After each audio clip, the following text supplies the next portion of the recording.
ஹரே கிருஷ்ணா கிருஷ்ணா கிருஷ்ணா ஹரே ஹரே, ஹரே ராமா ராம ராம ஹரே ஹரே. குட்டி கதைகள் 367. இதில் 3 அடி நிலம் பற்றிய கதை காண்போம். முன்பு ஒரு சமயம் பிரகலாதனுக்கு சிவி, பாஸ்கலன், விரோச்சனன் என 3 பிள்ளைகள். சிவிதான் புறாவுக்காக தொடைச்சதை அறிந்து கொடுத்தவன். விரோச்சனின் புதல்வன் பலி. விரோச்சனன் தேவதைகள் அந்தன வடிவில் வந்து அவன் ஆயுளை தானமாக கேட்டபோது சிரித்தபடியே தாரை வார்த்து கொடுத்த தர்மவான். இப்பொழுது அமிர்தம் பங்கிட்டு சண்டையில் ஏற்பட்ட தோல்வி பலியின் மனதை வாட்டியது. முனிவர்களை அழைத்து என்ன செய்தால் என் பலம் அதிகரிக்கும் என கேட்டான். அவர்கள் விஸ்வஜித் என்ற யாகத்தை நடத்தச் சொன்னார்கள். பலியும் நியம நிஷ்டை தவறாமல் அந்த யாகத்தை நடத்தினான். யாக குண்டத்தில் இருந்து ஒரு அழகிய தங்கரதம் வெளிப்பட்டது. அதில் சிங்கக்கொடி பறந்து கொண்டு இருந்தது. கம்பீரமாக குதிரைகள் அதில் பூட்டப்பட்டு இருந்தன. ஒரு பெரிய திடமான வில்லும் 2 அம்புரா துணி நிறைய அஸ்திரங்களும் பலிக்கு பொருந்தும்படியான கவசம் ஒன்றும் தேரில் இருந்தன. பலி பாதாளம், அமரலோகம், பூலோகம் 3ஐயும் தர்மநெறி தவறாமல் ஒரு குடையின் கீழ் ஆண்டு வருவாய் என அசரீரி ஒலித்தது. பிரகலாதன் வாடாத கமல மலர் மாலையை சூட்டி ஆசி கூறினான். சுக்கராச்சாரியர் அற்புத சங்கை ஒன்றை அளித்து போர் முழக்கம் செய்வாயாக என ஊக்குவித்தார். சங்கு ஒளி கேட்டதுமே இந்திராதி தேவர்கள் குரு பிரகஸ்பதியை சரண் அடைந்தார்கள்.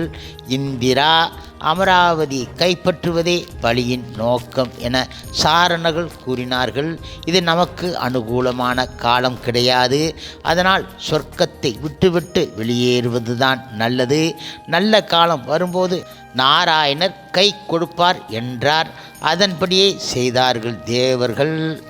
தேவ உலகத்தை வசப்படுத்தி கொண்ட பலி அந்தணருக்கோ முனிவர்களுக்கோ எந்த ஒரு தீமையும் செய்யவில்லை.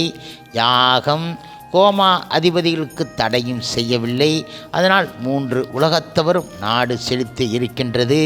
பலி ஆண்டாள் என்ன, இந்திரன் ஆண்டாள் என்ன என மகிழ்ச்சியோடு இருந்தார்கள். ஆனால் இந்திரனின் தாயான அதிதியால் அந்த விதம் இருக்க முடியவில்லை. பணிவிடை செய்யும் இல்லாளின் முகம் வாடியிருப்பதைக் கண்டார் கஷ்யபர். காரணத்தை கேட்டார். ஓ சுவாமி, தேவர்கள் ஆண்டாலும் அசுரர்கள் ஆண்டாலும் உங்களுக்கு ஒன்றுதான். ஏனென்றால் இருவருமே உங்கள் பிள்ளைகள்தான். ஆனால் சகோதரி திதியின் பிள்ளைகளுக்கு பயந்து இந்திரன் எத்தனை காலம்தான் மறைந்து இருப்பான்? இதற்கு நிவர்த்திதான் என்ன?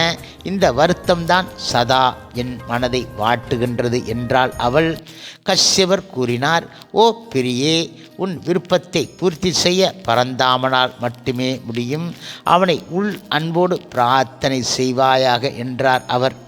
எந்தவித ஆராதனையில் ஸ்ரீஹரி பிரத்யட்சமாகி வரமளிப்பார் என கேட்டால் அதற்கு அவர் கூறினார், திருமாலை முறைப்படி மந்திரங்களால் ஆவாகனம் செய்து ஓம் நமோ பகவதே வாசுதேவாய என 108 முறை ஜபித்து ஹோமம் செய்ய வேண்டும். ஹோமகுண்டத்தை வலம் வந்து நமஸ்கரிக்க வேண்டும். சர்க்கரை பொங்கல் நிவேதிக்க வேண்டும். அனைவருக்கும் விநியோகித்து பிரசாதத்தை ஏற்பது முறையானது. முக்கியமாக ஆண் பெண் யார் இந்த விரதத்தை ஏற்றாலும் பிரம்மச்சரிய விரதத்தை கண்டிப்பாக கடைபிடிக்க வேண்டும். பிரதமை முதல் விரத கணக்கு. இதை பயோ விரதம் என்பார்கள். தினமும் உன் கோரிக்கை மனம் அசைபோட்டு கொண்டு இருக்கட்டும் என்றார் கஷ்யபர். அதிதி ஆனவள் கணவரை நமஸ்கரித்து விரதம் இருக்க ஆசியும் அனுமதியும் பெற்றுவிட்டால் நியம நிஷ்டை தவறாமல் விரதத்தை பூர்த்தி செய்து விட்டாள். 12ஆம் நாள் இரவு சங்கு சக்கரதாரியாக அவள் முன் தோன்றினான் பகவான். பகவானை பார்த்த அதிதிக்கு கனவா நிஜமா என தெரியவில்லை. விழிகள் நீரை பெருக்கின. ஸ்ரீஹரியை வலம் வந்து நமஸ்கரித்தால் பேச்சு வராமல் நாக்கு உளறியது. ஓ தாயே, உன் ஆசை நான் அறிவேன். சக்தியால் தேவர்கள் பழியை வெற்றி கொள்ள முடியாது. நானே உன் பிள்ளையாக பிறந்து இந்திரனுக்கு பதவி பெற்று தருகின்றேன். ஆனால் இந்த தேவ ரகசியத்தை எக்காரணம் கொண்டும் எவரிடமும் வெளியிடக்கூடாது என்றார் பரந்தாமன். புரட்டாசி மாதம் சுக்லபட்சம் வளர்பிறை திருவோண நட்சத்திரம் துவாதசி அன்று அதிதி வயிற்றில் இருந்து பகவான் அவதரித்தார். இரு காதிலும் குண்டலங்கள், புஜங்களில் தோள்வரை கங்கணம், மார்பிலே ஸ்ரீவத்சம் மச்சமாக இருந்தது. கால்களில் தண்டையும் சிலம்பும் சியாமள வர்ணம் தேவ துந்துவி முழங்கியது. கஷ்யபரும் அதிதியும் கண்களில் ஆனந்த பாஸ்பம் பெருக கை குவித்து வணங்கினார்கள். தேவர்களும் வித்யாதரர்களும் சித்தர்களும் முனிவர்களும் சோத்திரம் செய்தார்கள். மீனும் வராகமும் வளர்ந்தது போல் பகவான் கொஞ்சம் கொஞ்சமாக வளர்ந்து சிறுவனாக நின்றார். பெற்றவர்கள் பரந்தாமனை வாரி எடுத்து முத்தமலை பொழிந்தார்கள். அன்றே வெற்றி கிடைக்கும் நாளாக கொண்டாடியதால் புரட்டாசி மாத வளர்பிறை துவாதசி விஜய துவாதசி என பெயர் பெற்றது. ஹோமம் செய்து ஜாதக நாம கர்மம் பண்ணி வாமனன் என பிள்ளைக்கு பெயர் சூட்டினார் கஷ்யபர். முழுமுதற் கடவுள் மற்றும் பரம புருஷ பகவான் ஸ்ரீ கிருஷ்ணரின் அவதாரமாகிய வாமனருக்கு, அதாவது புத்திரனுக்கு உடனே உபநயனம் நடத்தினார் கஷ்யபர். பிருகஸ்பதி பிரம்ம சூஸ்திரத்தை கொடுக்க ஆதவன் காயத்ரி உபதேசம் செய்தான். கஷ்யபர் மௌஞ்சி மேகலை கொடுக்க பூமாதேவி கிருஷ்ண ஜனத்தை தந்தால். சந்திரன் தண்டம் தர அதிதி மகனுக்கு கௌப்பீனத்தை அளித்தால். பிரம்மா கமண்டலத்தை தர குபேரன் பிச்சா பாத்திரத்தை தந்தான். பவதி பிச்சான் தேகி என பிரம்மச்சாரியாக ஜொலித்த பகவானுக்கு உமாதேவி முதல் பிச்சை இட்டாள். குழந்தை பிறந்த நாளிலேயே பெயர் சூட்டி உபநயனம் செய்த பாக்கியவான்கள் அதிதியும் கஷ்யபரும் ஆவார்கள். பெற்றவர்களே, பெரியவர்களே, பலிச்சக்கரவர்த்தி அஸ்வமேத யாகம் நடத்துகின்றார். யார் எது கேட்டாலும் இல்லையெனாது இன்முகத்துடன் தருகின்றாராம். அவரிடம் 3 மண் நிலதானம் பெற்று வருவதை சிறப்பாக கருதுகின்றேன், அனுமதிக்க வேண்டும் என்று கேட்டார் வாமனர். பரந்தாமன் எது செய்தாலும் அதில் ஏதோ ஒரு சூட்சுமம் இருக்கும் என்பதை அவர்கள் உணர்ந்து ஆசி அளித்தார்கள். பகவானே, எங்கள் இன்னல்களை உன்னையன்றி தீர்ப்பவர் யார் இருக்கின்றார்கள் என தேவர்கள் முறையிட்டார்கள். நர்மதையின் வடகரையில் உள்ள பலியின் யாகசாலையை நோக்கி நடந்தார் வாமனர். பிரகாசிக்கும் தேஜஸோடு ஒரு அந்தன சிறுவன் யாகசாலையை நோக்கி வருகிறான் என காவலர் கூற வாசலுக்கு வந்தான் பலி. அரசனை பின்பற்றி ரித்திக்குகளும் சுக்கராச்சாரியரும் யாகசாலை வாசலுக்கு வந்து விட்டார்கள். அந்தணர்களும் ரிஷிகளும் எதிர்கொண்டு அழைத்து வந்து உபசரித்தார்கள். பலிச்சக்கரவர்த்தி மகிழ்ச்சியோடு அர்க்கியம் முதலானது கொடுத்து பாதங்களை அலம்பி புரோச்சித்து கொண்டான். தேஜஸ் நிறைந்த பிரம்மச்சாரியே, தங்கள் திருப்பாதம் பட்டதால் இந்த யாகசாலை மட்டுமில்லாமல் நாங்கள் புனிதராகிவிட்டோம். தாங்கள் எது வேண்டி வந்து இருக்கிறீர்கள் என சொன்னால் அதையும் கொடுத்து பெரும் பாக்கியசாலி ஆவோம் என அன்புடன் கூறினான் பலி. ஓ அசுர வேந்தே, உன் வார்த்தைகள் சர்க்கரை பந்தலில் தேன்மாறி பொழிந்தாற்போல் இதயத்தை குளிர்விக்கின்றது. பரம பாகவதன் பிரகலாதனின் பேரன் விரோச்சனின் மைந்தன் அல்லவா? கொடுத்த வாக்கை காப்பாற்றும் குலத்தில் வந்தவனே, எனக்கு என் கால்களால் அளக்கப்பட்ட 3 அடி நிலம் வேண்டும் என்றார் வாமனர்.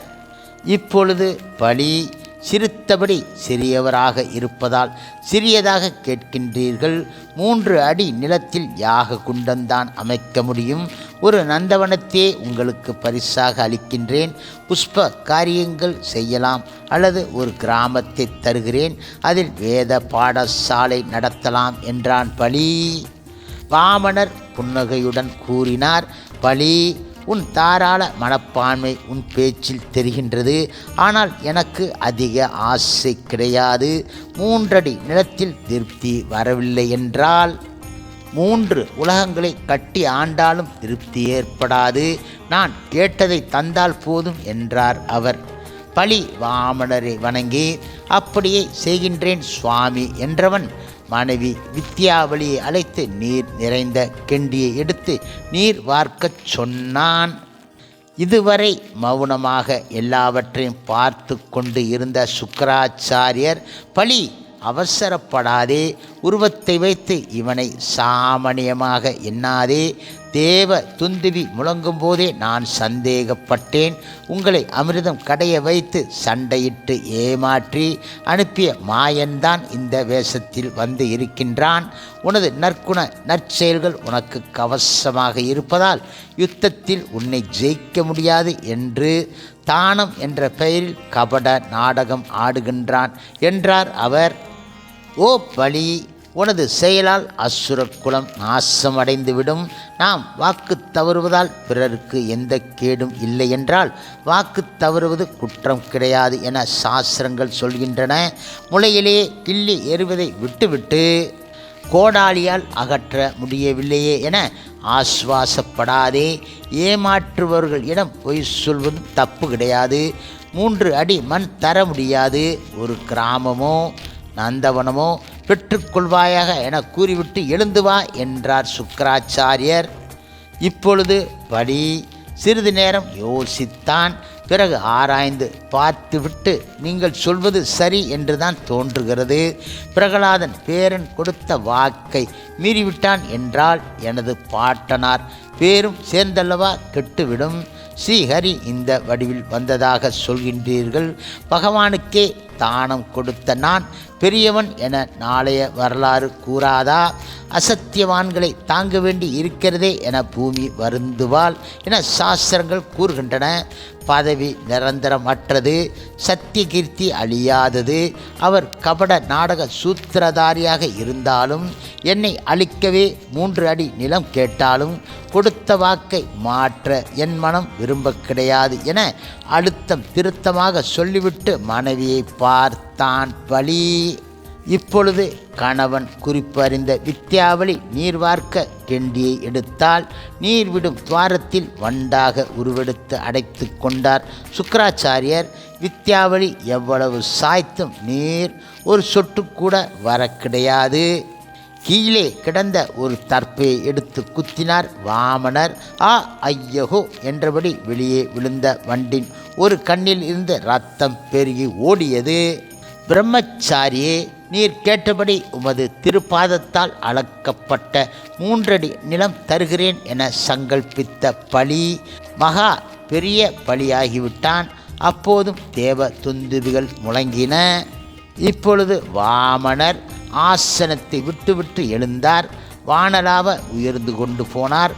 பகவானுடைய உள்ளங்காலில் பாதாள உலகமும், திருப்பாதங்களில் பூமியும், கணுக்கால்களில் பர்வதங்களும், முழங்கால்களில் பறவை இனங்களும், தொடைகளில் மருத்துக்களும், பீதாம்பரத்தில் சத்யா காலமும், பிருஷ்டங்களில் பிரஜாபதிகளும், அடிவயிற்றில் அசுரர்களும், நாவிக்கமலத்தில் ஆகாயமும், உதரங்களில் சப்த சமுத்திரங்களும், மார்பிலே நட்சத்திரங்களும், இடையே மகாலட்சுமியும், ஹிருதயத்தில் தர்மங்களும், சனங்களில் சத்திய தேவதைகளும், கண்டத்தில் கழுத்து வேதங்களும், இரு புஜங்களில் இந்திராதி தேவர்களும், செவிகளிலே திசைகளும், சிரசில் மேக கூட்டங்களும், நாசியிலே வாயுவும், கண்களில் சூரியன் சந்திரர்களும், முகத்திலே அக்னியும், வாக்கிலே சப்த ஸ்வரங்களும், நாக்கிலே வருணனும், இமைகளில் இரவும் பகலும், நெற்றியில் சினமும்,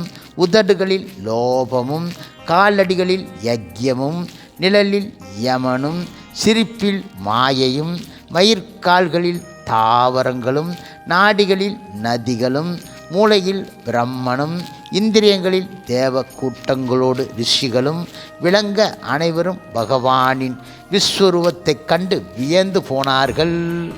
தேவர்களும் ரிஷிகளும் பகவானை துதித்தார்கள். ஒரு அடியால் பூலோகத்தை அளந்து விட்டார், இரண்டாவது அடியால் ஆகாயத்தை அளந்து விட்டார். கால் கட்டை விரல் சத்திய லோகத்தை தொட்டு விட்டது. பிரம்மா தன் கமண்டலத்தில் உள்ள கங்கை நீரால் அந்த விரலுக்கு அபிஷேகம் செய்வித்தார். அந்த நீர்த்துளி விழுந்த இடமெல்லாம் தூய்மையாயிற்று. அதுதான் தற்சமயம் கங்கை நதியாக ஓடுகின்றது. இப்பொழுது மூன்றாவது அடியை எங்கே வைப்பது என கொடுத்த வாக்கை காப்பாற்றதால் சிறிது காலம் நீ நரகவாசம் செய்ய வேண்டும். ஓ கருடா, வருண பாசத்தால் பலியை கட்டி இழுத்துச் செல்வாயா என்றார் திருவிக்கிரமமூர்த்தி. கருடன் மகா பலியை வருண பாசங்களால் கட்டினான். வித்யா வலியும் கூடியிருந்தோரும் இந்த செயலைக் கண்டு கண்ணீர் சொரிந்தார்கள். ராஜாதி ராஜனாக இருந்த பலி வஞ்சகமாக ஏமாற்றப்பட்டதைக் கண்ட அசுரர்கள் தேவர்களோடு போரிடத் துவங்கினார்கள். பலி அவர்களுக்கு சமாதானம் கூறினான். தேவர்கள் பக்கத்தில் நிற்பது பகவான் முன் வைத்த செயலில் வெற்றி காண எனக்கு அமைதி வேண்டும், அதற்கு உங்கள் ஒத்துழைப்பு தேவை என்றவன் வாமனர் பக்கம் திரும்பி, கொடுத்த வாக்கை மீறி நரகத்தில் உழல்வதை விட உங்கள் திருப்பாதங்களை என் சிரசில் வைப்பதால் ஏற்படும் விளைவுகளை ஏற்க சித்தமாக இருக்கின்றேன். மூன்றாவது அடியை என் தலையில் வையுங்கள் என மண்டியிட்டு அமர்ந்தான் பலி. அப்போது பிரகலாதன் அங்கே வந்து சேர்ந்தான். பாட்டனை நமஸ்கரித்தான் பலி. விந்தியாவளியும் தங்களை ரட்சிக்குமாறு பகவானை பிரார்த்தனை செய்தால் 3 உலகங்களையும் திருவிக்கிரமராக தானமாக தந்த மகா பலியை நரகத்துக்கு அனுப்பாமல் அனுக்கிரகிப்பதே நியாயம் என்றார் பிரம்மா. மகா பலி குருவால் எச்சரிக்கப்பட்டும் எடுத்த காரியத்தில் உறுதியாக இருந்தான். சாவர்ணி மனுவில் மகாபலிதான் இந்திரன். அதுவரை விஸ்வகர்மாவால் நியமிக்கப்பட்ட சுதரலோகத்தில் அசுர வேந்தனாக ஆட்சி செய்வான். என் அம்சத்தில் ஒரு புருஷனை உருவாக்கி சுதரலோகத்துக்கு துவார பாலகர் ஆக்குகிறேன். மகாபலிக்கு கட்டுப்படாத அசுரர்களை என் சுதர்சன சக்கரத்துக்கு இரையாக்குவேன். சுதரலோகம் சொர்க்கத்திலும் மேன்மையானது என்றவர் மூன்றாவது அடியை பலியின் சிரசில் வைத்து பலியை சுதர லோகத்திற்கு அனுப்பி வைத்ததோடு பகவான் தானே அந்த லோகத்தின் காவல்காரன் ஆகிவிட்டார். ஒரு கண்ணில் இரத்தம் கசிய நின்று இருந்த சுக்கராச்சாரி அழைத்து, அஸ்வமேத யாகத்தை பலியை அழைத்து வந்து பூர்த்தி செய்யுங்கள். ஓ கருடா, பலியை கட்டிய வருண பாசத்தை அவிழ்த்து விடுவாயாக என உத்தரவிட்டார். பகவான் சொன்னபடி யாகத்தை பூர்த்தி செய்தார் சுக்கராச்சாரியர். ஹரே கிருஷ்ணா ஹரே கிருஷ்ணா கிருஷ்ணா கிருஷ்ணா ஹரே ஹரே, ஹரே ராமா ராம ராம ஹரே ஹரே. சில பிரபுபாதரின் சேவையில் இஸ்கான் பக்தர்கள்.